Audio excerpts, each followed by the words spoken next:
Hello everyone, welcome to another new video of Stock Market Noob.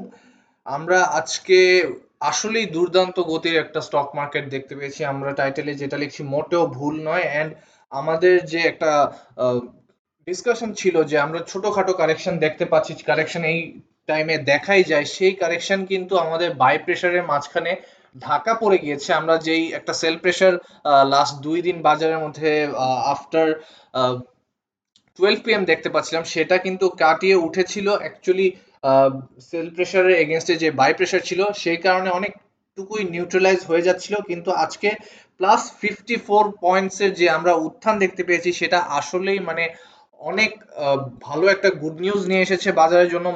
বিনিয়োগকারীদের আস্থা ফিরছে, মানুষের বাজারে আস্থা ফিরছে। আর আমি এই টেকনিক্যাল যেই কারেকশন গুলো আমরা দেখেছি এর মধ্যে, সেটাকে অ্যাকচুয়ালি আজকের যে একটা বিরাট পজিটিভ ক্যান্ডেল, সেটা দিয়ে কিন্তু আমরা কভার আপ করে ফেলতে দেখেছি। অ্যান্ড আমাদের যে আমরা যদি কয়েকদিন আগের ভিডিওগুলো একটু আমরা ক্যাপশন থেকেও দেখে নেই, যে কারেকশন শেষে পুঁজিবাজার আরো বড় উত্থানের ইঙ্গিত পাওয়া যাবে। মিশ্র প্রবণতার পুঁজিবাজার আসলে কোন দিকে যাচ্ছে, ইন্স্যুরেন্সের যে একটা বড় মুভমেন্ট নিয়ে আমরা লাস্ট ভিডিওতে কথা বলছি, সবকিছু নিয়ে আমাদের আজকে যে বাজার, সেটা দেখে আমার একটা রিয়েলাইজেশন যে বয় ওয়াজ আই রাইট। অ্যান্ড আজকের আরো কিছু টেকনিক্যাল ডিসকাশন নিয়ে আমরা ভিডিওতে কথা বলবো। চলুন শুরু করা যাক। সাথে আমরা আমাদের ডিসক্লেমার দেখে নেই। The contents of this video are not investment advice. I am not influencing anyone to buy or sell stock. সত্যি ভাই, আমি কাউকে কোনো স্টক কেনার জন্য সাজেস্ট করতেছি না, না বলতেছি এটা আমার বাই সিগন্যাল বা সেল সিগন্যাল। কিন্তু আপনারা অবশ্যই এটা মাথায় রাখবেন যে ভিডিওগুলা পিওরলি ডিসকাশন অ্যান্ড লার্নিং পারপাজে বানানো, এবং আপনারা যখনই কোনো স্টকে ইনভেস্ট করবেন, আর শুধু মানুষের ভিডিও দেখে না, মানুষের আলোচনা দেখে না, গ্রুপের পোস্টিং না দেখে না, আপনারা অবশ্যই নিজেদের রিসার্চ করবেন। এবং মার্কেট খুব সুন্দর একটা অবস্থানে আছে এন্ট্রি নেওয়ার জন্য। অবশ্যই জেনে বুঝে স্টকে ইনভেস্ট করবেন অ্যান্ড রিস্কের কথা মাথায় রাখবেন। Stock market is a very risky place, but যারা এখানে অপরচুনিটি গুলো গ্র্যাব করতে পারে, তাদের জন্য এর থেকে সুখকর জায়গা আসলে হয় না। চলুন আমরা ভিডিওটা শুরু করি। আজকে বাজার এরকম পজিটিভ হবে সেটা অনেক মানুষই ধরে রেখেছিল, অ্যাটলিস্ট যারা টেকনিক্যালি চিন্তা ভাবনা করে। বাজারের যেরকম ভলিউম হচ্ছে, যেরকম আমরা বাই দেখতে পাচ্ছি, যেরকম মুভমেন্ট আমরা বিভিন্ন সেক্টরে ঘুরে ঘুরে দেখতে পাচ্ছি, সেটা দিয়ে যে কোনো প্রফেশনাল এটাই বলবে যে বাজার সামনের দিকে এগোচ্ছে। অ্যান্ড বাজার কিছুদিন আগে যে একদম একটা লোয়েস্ট পয়েন্টে ছিল, সেটা কিন্তু বুঝাই দেয় যে বাজার এর থেকে নিচে হয়তো বা যাবে না, এখন উপরের দিকেই উঠবে। একটা জিনিস খেয়াল করবেন যে কিছু কিছু গ্রুপে মানে কিছু অবান্তর আমরা পোস্ট দেখতে পেয়েছি, যে মানুষের মধ্যে হাহাকার, যে বাজার এর মধ্যে 300-400 পয়েন্ট কারেকশন দিয়ে দিয়েছে, এখন আরো 500 মাইনাস হবে। এরকম কিছু অসাধু লোকের পোস্ট আমরা কিন্তু বিভিন্ন ফেসবুক গ্রুপ বলুন, বিভিন্ন হোয়াটসঅ্যাপ চ্যাট বলুন, এগুলোর মধ্যে দেখতেই পাই। অ্যান্ড এটা আসলে আমাদের বাংলাদেশের কনটেক্সটে খুবই দুঃখজনক একটা ব্যাপার, যে আমাদের যেই মার্কেট, এখানে অনেক দুর্নীতিবাজ মানুষ আছে, যারা হচ্ছে এই ধরনের প্রচারণা চালায়, মানুষের মধ্যে একটা প্যানিক সৃষ্টি করে।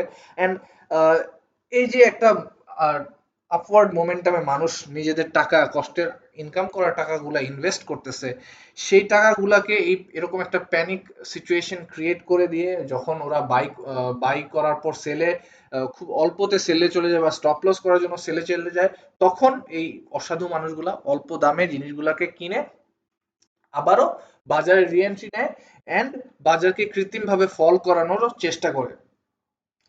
এখন আপনি একটা জিনিস বুঝেন, যে আমরা আমাদের স্টক মার্কেটের যেই পর্যায় থেকে আবার শুরু করেছি, যে এই পয়েন্টটা খেয়াল করুন, 4,615 লেভেলে যে আমরা একটা সাপোর্ট নিয়েছিলাম, যেটা একটা স্ট্রং সাপোর্ট আমাদের ইন্ডেক্সের, এর থেকে নিচে যাওয়াটা আসলে খুবই ডিফিকাল্ট যে কোনো বাজারের জন্যই।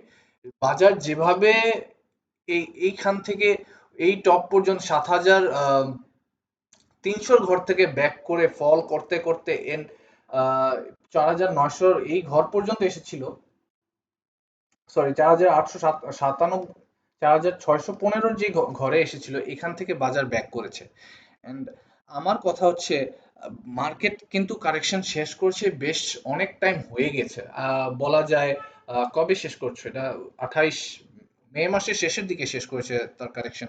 তখন এটা বাজারে যারা একটা প্রফেশনাল গ্রুপ অফ পিপল আছে, যারা টেকনিক্যালি বুঝে অ্যানালাইসিস, তাদের সবার মধ্যেই একটা কথা হচ্ছে যে বাজার এখান থেকে বাড়বে। সিম্পল ম্যাথ ভাই। আপনি একটা স্টকের প্রাইস যখন আপনি ভাবছেন যে 100 টাকার মতো কমে গেছে, হ্যাঁ, 100 টাকার একটা স্টক ধরেন, আহ, 130 টাকার একটা স্টক 100 টাকা কমে 30 টাকায় এসে পড়েছে, তখন ওই স্টকটা আর কত কমবে?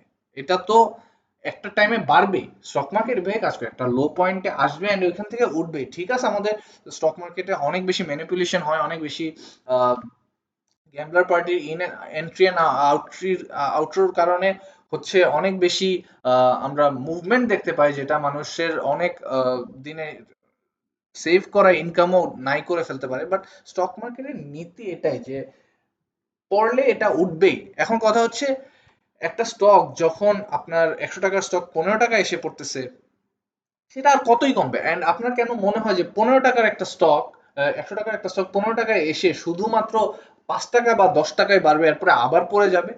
এটা আলটিমেটলি একসময় 50 তো যাবে, 100 না যাক, 50 যাবে। কিন্তু এইসব যখন আমরা মুভমেন্ট দেখতে পাই একটা স্টক মার্কেটে, 50 পয়েন্ট, 60 পয়েন্ট, 70-80 পয়েন্ট পর্যন্ত পজিটিভ হচ্ছে ইন এ ডে, এটা কিন্তু একটা সিগন্যাল যে বাজার ফাইনালি হয়তো আপ ট্রেন্ডে যাচ্ছে, একটা বুলিশ মোমেন্টাম হয়তো বা সামনে আমরা দেখতে পাবো। আমরা ফাইনালাইজ করতেছি না জিনিসটা, একটা যে বুল মার্কেট আমরা কখনো দেখবো এর মধ্যে, বাট এই মার্কেট এখন যেই পরিস্থিতি আছে, যেরকম গ্রিন ক্যান্ডেলস আমরা এখন এই মুহূর্তে দেখতে পাচ্ছি, মার্কেট কিন্তু খুব বেশি খারাপ অবস্থায়ও নাই। এন্ড স্টক মার্কেট অ্যাকচুয়ালি যখন উঠা শুরু করে, এর থেকে অনেক বেশি স্পিডে উঠে, অনেক বেশি গ্রিন ক্যান্ডেলস আমরা দেখতে পাই, অনেক বেশি ভলিউম আমরা দেখতে পাই। ওই রকম লেভেলের ভলিউম কিন্তু আমরা দেখিনি এখনো। 1,500, 2,000 ভলিউম আমরা দেখতে পাইনি আজকে। যদিও বেশ ভালো ভলিউম করেছে, আমরা আজকে টার্নওভার দেখছি 734 কোটি টাকার ভলিউম, 27 কোটি, নট ব্যাড। এর মধ্যে আই থিঙ্ক 7-8 মাসে এটাই হাইয়েস্ট টার্নওভার আমাদের। And এগুলোকে পজিটিভ ভাবে দেখতে হবে। হঠাৎ করেই কিন্তু স্টক মার্কেট ঘুরিয়ে যায় না, and ঘুরিয়ে গেলেও সেটা যখন এরকম একটা মোমেন্টামে উঠতে থাকে, সেটা একটু উঠেই এই ভলিউম নিয়ে গ্র্যাজুয়াল ভলিউম যখন ইনক্রিজ হতে থাকে, এরকম গ্র্যাজুয়াল ভলিউম ইনক্রিজের মাঝখানে হঠাৎ করে পড়ে যায় না। এইটুক আস্থা আপনার মার্কেটের উপর রাখতে হবে, ভলিউমের উপর বিশ্বাস করতে হবে। স্টক অ্যানালাইসিস বলুন, ফান্ডামেন্টাল ভ্যালিউস বলুন, ডিভিডেন্ডের ঘোষণা বলুন, একটা মার্কেটে তার বোর্ড মেম্বার্সরা কিভাবে গেম প্লে করতেছে, সেটার দিকে খেয়াল রাখুন। আপনার স্টক আপনি যদি জেনে বুঝে কিনুন, অতি লোভে না কিনুন, তাহলে অবশ্যই আপনার স্টক ভালো করবে। আর 100 টাকার স্টক 15 টাকায় নেমে কখনোই 20-25 পর্যন্ত উঠে এটার মোমেন্টাম শেষ হয়ে যাবে না। এটা আপনার লং রানে 50 হলেও যাবে, সো ওইটুক যাওয়া পর্যন্ত আস্থাটা রাখুন। আর যেটা হলো, এসব অসাধু মানুষদের কথা আমরা বলছিলাম, অসাধু মানুষরা সবসময় বাজারে থাকবে, এদের সাথে আমাদের কোএক্সিস্ট করতে হবে। এদের ছড়ানো গুজবে, এদের ছড়ানো প্যানিকে কান্না দিয়ে ইগনোর করুন। তারাও একটা সময় নিজের মতো গুছিয়ে নিবে নিজেদেরকে, এন্ড তারাও ইভলভ হবে মানুষের সাথে সাথে, যে তাদের এসব প্যানিক ছড়ানো আর ফাইনালি তখন আর কাজ করবে না। বাট মানুষকে এইসব ব্যাপারে, অ্যাটলিস্ট স্টক মার্কেটের অ্যানালাইসিস বলুন বা গতিবিধি বলুন, এগুলোর ব্যাপারে আরেকটু লিটারেট হতে হবে। জাস্ট মানুষ বলছে আপনাকে কোনো কিছু কিনতে, তাই কিনে ফেলবেন না। নিজের রিসার্চ করুন, ফান্ডামেন্টাল অ্যানালাইসিস করুন, বোঝার চেষ্টা করুন টেকনিক্যাল ব্যারিয়ার্স বা স্টকের ভলিউম কিভাবে কাজ করছে, আপনি বিভিন্ন ইন্ডিকেটরের ব্যাপারে জানুন, অ্যাটলিস্ট ট্রাই করুন প্যাটার্ন গুলা ধরার। তাহলেই স্টক মার্কেটে ইনভেস্ট করাটা এত কঠিন ডিসিশন মনে হবে না এক সময় গিয়ে। সে যাই হোক, অনেক বেশি ফ্রাস্ট্রেশন আমরা ঝেড়ে ফেলেছি নেগেটিভ মানুষদের কথা। আমরা আজকে যে একটা দুর্দান্ত পজিটিভ বাজার দেখেছি, সেটা নিয়ে একটু কথা বলি। পজিটিভ বাজারের কথা যদি আমরা বলি, ফার্স্টে আমরা ব্রিফলি স্টার্ট করি। কি পরিমাণ ট্রেড হয়েছে আজকে? 2,10,493 ট্রেড, 27 কোটি 70 লাখ ভলিউম, অ্যান্ড 734 কোটি টাকার turn over, and that is really amazing. Advance করেছে 265টি, ডিক্লাইন 77, আনচেঞ্জ 51টি। আপনারা গতকালই মাত্র কথা বলেছি ইন্স্যুরেন্স সেক্টর নিয়ে। ইন্স্যুরেন্স সেক্টরে আজকে 42টি স্টকই গেইনে, and this is very amazing. আমরা জাস্ট গতকাল বলছিলাম যে ইন্স্যুরেন্স কি ভালো মোমেন্টামে যাবে, মুভমেন্টে যাবে, উকি দিচ্ছিল কিন্তু ইন্স্যুরেন্স, যে আমরা ইন্স্যুরেন্সে হয়তোবা ভালো গেইন দেখতে পাবো। আমরা ইন্স্যুরেন্সে ভালো গেইন দেখতে পাওয়ার আরো একটা রিজন বলেছিলাম যে এই টাইমে এসে ম্যাক্সিমাম ইন্স্যুরেন্স গুলাই হচ্ছে আপনার বোর্ড মিটিংস দেওয়া স্টার্ট করে, ডিভিডেন্ড ঘোষণা করা স্টার্ট করে, আপনার বিভিন্ন ডিভিডেন্ড ডিসবার্স হয়ে যায়। এন্ড দেখুন এর মধ্যে ইভেন্ট গুলা যদি আমরা দেখি, সানডে 20 জুলাই পদ্মা লাইফের বোর্ড মিটিং, এরপর আবারও দেখছি আমরা বিএনআইসিএল এর বোর্ড মিটিং, মেঘনা লাইফের রেকর্ড ডেট, এরপর আসছে টাকাফুল ইন্স্যুরেন্সের বোর্ড মিটিং, আরো একটি ভালো স্টক সোনালী লাইফ ফাইনালি, যেটা নিয়ে আমরা মাত্র গতকালই কথা বললাম যে এটার একটা নিউজ সামনে আসবে। এটা 42 থেকে এমনি উঠে উঠে 60 পর্যন্ত হয় না। যারা ইনসাইডার ট্রেড করছে তাদের কাছে নিউজ ছিল যেটা বোর্ড মিটিং সামনে আসবে, আর সেটাই হয়েছে। এটার প্রাইস কিন্তু 42 থেকে ওরা যারা মারাত্মক স্মার্ট মানি ঢুকেছে এই স্টকটাতে, আমরা মনে করি স্মার্ট মানি ঢুকতে ঢুকতে 42 থেকে কিনে কিনে এই স্টকটা আজ গতকালকে হল্ড ছিল, আজকেও 5%-এর উপরে গেইন দিয়েছে। এন্ড এটা আপনারা কোনোভাবেই ইগনোর করে যেতে পারবেন না যে এটাতে সামনে বড় কিছু অপেক্ষা করছে। চার্টার্ড লাইফ ইন্স্যুরেন্সের রেকর্ড ডেট সামনে, এরপর ডেল্টা লাইফের এজিএম, মানে সবকিছু আপনাকে সিগন্যালস দিচ্ছে। এশিয়া ইন্স্যুরেন্স আজকে আজকে আই থিঙ্ক পদ্মা ইন্স্যুরেন্স সবচেয়ে বেশি গেইন দিয়েছে, সেটা নিয়েও আমরা কথা বলবো। আর যদি ব্যাংকিং সেক্টর দেখি, ব্যাংকিং সেক্টরে আজকে লেনদেনের শীর্ষে প্রায় 13.15% ড্রাইভ করেছে ইন্ডেক্সের, পাশাপাশি কাছাকাছি সেম 13.06% টার্ন ওভার কন্ট্রোল করেছে আজকে ফার্মাসিউটিক্যালস। সো ওভারঅল সেক্টরস কিন্তু কোনোটাই খুব বেশি খারাপ পারফর্ম করে নাই আজকে। আমরা খুব বেশি রেড দেখতে পাচ্ছি না। রেড শুধুমাত্র টেক্সটাইলে অনেকগুলা কারেকশন করেছে, ইঞ্জিনিয়ারিং এও কারেকশন করেছে, যেগুলো লাস্ট 2 দিন বেড়েছিল। এন্ড খুবই আশাদায়ক একটা বাজার।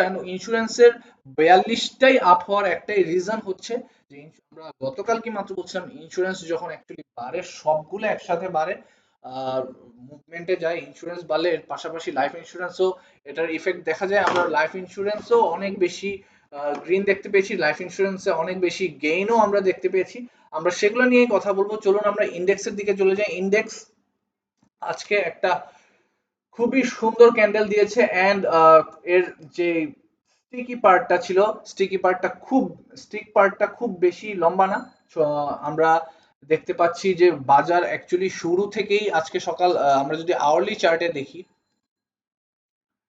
সকাল 10টা থেকেই একটা বড় টান দিয়ে বাজার শুরু করেছে।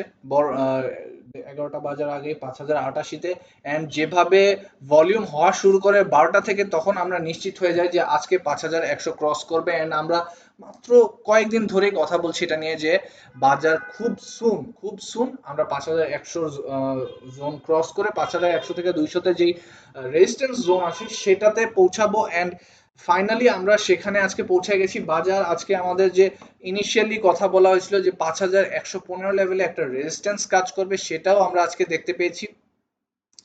আমরা আবারও ডে ফিরে যাই, ডে চার্টে আমরা যদি রেজিস্ট্যান্সটা দেখি 5115 লেভেলে আমরা একটা রেজিস্ট্যান্সের কথা বলেছিলাম। রেজিস্ট্যান্সটা আবার ড্র করে দিই।